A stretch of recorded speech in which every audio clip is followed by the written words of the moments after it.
Hi, welcome back to EducateTube.com. My name is a7siii, your host. Today I'll be talking about why I'm not going to buy any more Sony cameras until Sony come up with the a7S III, the a7000, or the a9 II.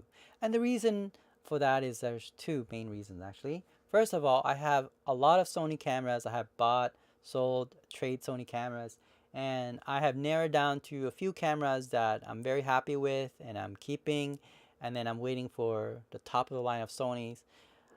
Number one reason, of course, is that other companies like Fujifilm, Panasonic, even the Nikon came up with cameras that's just quite amazing specs. For example, the Fujifilm and the Panasonic came up with a video camera that is 422 10-bit 2 to 400 megabits of encoding. That is a great spec for if you're doing short films or even consider doing film for Netflix, and that is the criteria that Netflix want. They want those spec. They do actually have a requirement for 10-bit 422 cameras. So Fujifilm and Panasonic have um, exceed that expectation. They have done that. Sony, on the other hand, well, no, they haven't. I mean, they're a great camera, but for video, they're actually falling behind. Even though they started out as being ahead of class, now they're actually behind. And their excuse, of course, is that they're gonna give you a camera that is beyond our expectation. I'll tell you my expectation in a minute, but we'll go from there. So the camera I have from Sony, of course, is the a5000 series, the a5000, a5100. I really like these camera. I did, and then end up actually sell my a6000, a6300, and a6500. I was considering getting a6400, but then I realized, you know what, a6400 is better than a5100 in the sense that they have 4K. A5100 doesn't have 4K, but other than that, not so much different. Other than their autofocus is much better. But really, for talking head like I'm doing right now, there's no need for that. In fact, the one I'm using right now is the FS700R with a very good SLR mic hook up to the camera itself, so it has a very good audio system and a very good camera as well. They can do 240 frames per second for at least 16 seconds. So amazing studio camera. There's no need to get 6400. And of course, I buy all my camera used except for this Sony a7R III, which is an open box. I got it for less than $600-700 cheaper than if it's new. And instead of investing in the a7 S2, which I had and I sold it off, or the a7 III I had and I sold it off, or the a9, which I find too expensive, the one I have is the a7R III, and so that's why I put all my money in the a7R III.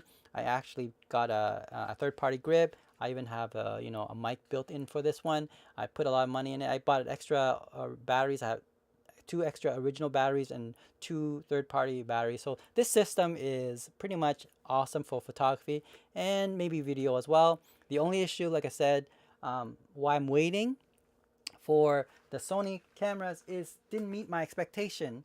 I want a camera that can do 10-bit 422 just like the Fujifilm.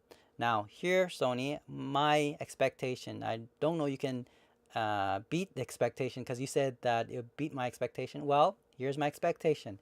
First, it has to do 4K 60 frames per second. That's minimal. In fact, I would like it to be 120 frames per second for 5 seconds.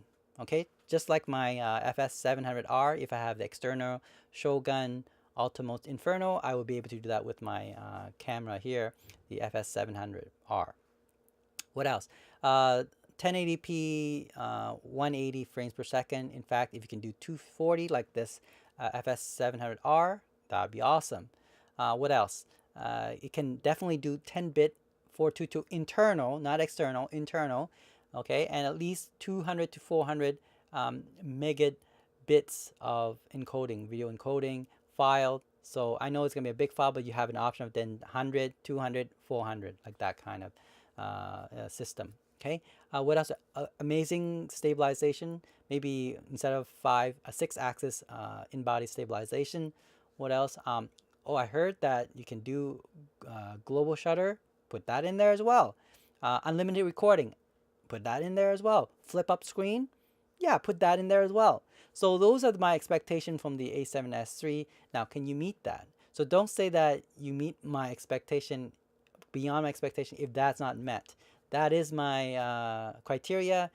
Now, if you maybe take one away, I'll probably consider buying it. But if you're taking two or more of that away, I'm just gonna hold it. I might end up getting the Fuji film because it's cheaper. It's only about $2,000 with a kit lens and everything. You're looking at maybe $2,300, which is pretty good for a cinema cameras. Whereas Sony is still at 8-bit camera, and the only way to get the 10-bit if you get the FS7 or the FS5.